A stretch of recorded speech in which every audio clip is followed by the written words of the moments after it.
మాజీ ప్రధాని భారతరత్న అటల్ బిహారీ వాజ్పేయి జయంతిని పురస్కరించుకుని బీజేపీ ప్రధాన కార్యదర్శి బండి సంజయ్ జిల్లా పార్టీ కార్యాలయంలో సుపరిపాలన దినోత్సవాన్ని నిర్వహించారు. ఈ సందర్భంగా వాజ్పేయి చిత్రపటానికి పూలమాల వేసి నివాళులర్పించారు. వాజ్పేయి దేశానికి చేసిన సేవల్ని స్మరించుకుని నివాళులర్పించారు.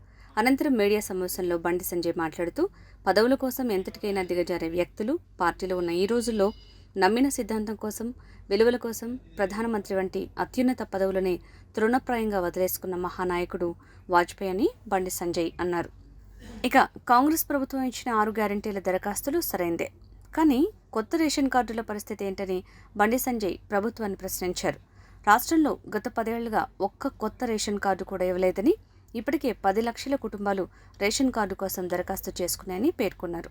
ఇంకా లక్షలాది కుటుంబాలు కొత్త రేషన్ కార్డు కోసం దరఖాస్తు చేసుకునేందుకు ఎదురు చూస్తున్నారని తెలిపారు.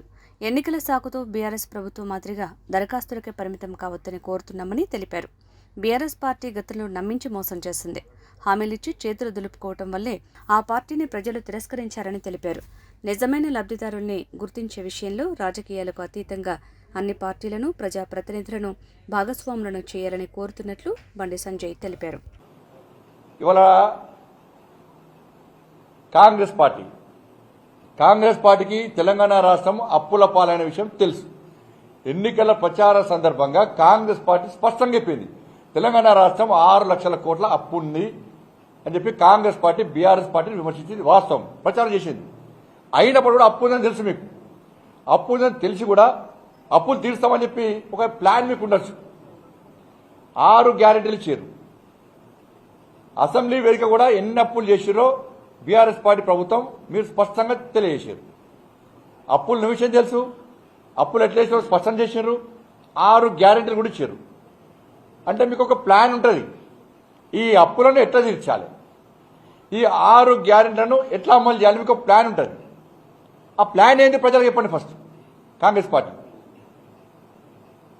మళ్ళా మీరు అసెంబ్లీని వేదికగా చేసుకొని బీఆర్ఎస్ పార్టీ అప్పులు చేసిందని చెప్పి బీఆర్ఎస్ పార్టీని బూచిగా చూపెట్టి మళ్ళా మీరు 5 సంవత్సరాలు టైంపాస్ చేసే ప్రయత్నం దయచేసి చేయదు.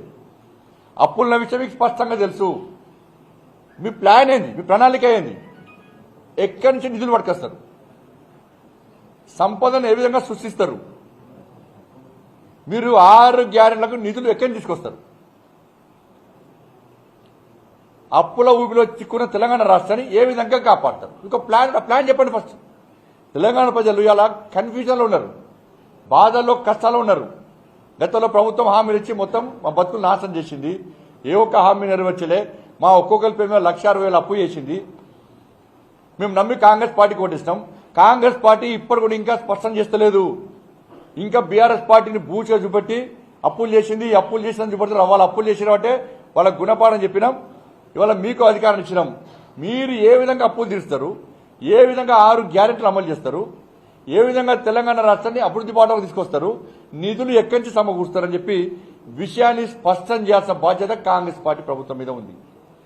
ఈ మళ్ళా బీఆర్ఎస్ పార్టీని మీరు తిట్టుడు, బీఆర్ఎస్ పార్టీ మిమ్మల్ని తిట్టుడు, వాళ్ళు అప్పులు చేయాలన్నాడు, మీరు అప్పులు చేసిన విషయం స్పష్టం చేయాలి. బీఆర్ఎస్ పార్టీ ఎంత మొత్తుకున్నా వాళ్ళని ఇవ్వాలి. మరిగా వాళ్ళు అప్పులు చేసారు కాబట్టి, చేతికి ఇచ్చారు కాబట్టి మీకు అధికారం ఇచ్చారు. మరి మీరు ఎట్లా తెలుస్తారు? ఫస్ట్ నాట్ జీతాలు ఎట్లా ఇస్తారు? నోటిఫికేషన్ చేయాల్సిందే, 6 గ్యారెంటీలు అమలు చేయాల్సిందే, ఉద్యోగస్తులు ప్రమోషన్లు ఇవ్వాల్సిందే, రుణమాఫీ చేయాల్సిందే, మీరు రైతులకు ఇచ్చిన హామీ నెరవేర్చాలి, మహిళలకు ఇచ్చిన హామీ నెరవేర్చాలి, తెలంగాణ రాష్ట్రంలో పేద ప్రజలకు ఇచ్చిన ప్రతి హామీ నెరవేర్చాలి, అన్ని సంస్థలను కాపాడాలి, అన్ని సంస్థల వాళ్ళ సభ్యులకు ఇచ్చిన హామీ నెరవేర్చాలి. కాబట్టి ఎట్లా నెరవేరుస్తారో మీ ప్లాన్ ఏంది, మీ ప్లాన్ ఏదో చెప్పాలి. ఎందుకంటే మళ్ళీ మీకు వాళ్ళు అప్పు లేరు, అప్పుల్లో పోయి మళ్ళీ అప్పుల్లో పోయి అప్పు అడిగితే, కాబట్టి ఈ అప్పు అని చెప్పి అది అయిపోయింది. ఇక అప్పులు చేసింది వాస్తవం అయిపోయింది.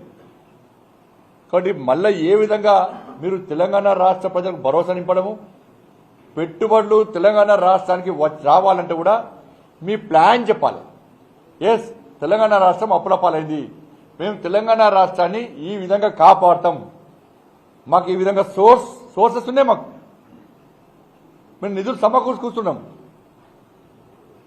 కాబట్టి పెట్టుబడులకు రండి అని చెప్పించి అనేక కంపెనీలను ఆహ్వానిస్తే వాళ్ళకు నమ్మకము, ఒక భరోసా, ఒక విశ్వాసం కుదురుతుంది. కాబట్టి ఓల్కోలు తిట్టుకునే ప్రయత్నం చేయకుండా ఒక భరోసా, విశ్వాసం కల్పించే విధంగా కాంగ్రెస్ పార్టీ ప్రయత్నం చేయాలని చెప్పి ఇలా భారతీయ జనతా పార్టీ డిమాండ్ చేస్తున్నది.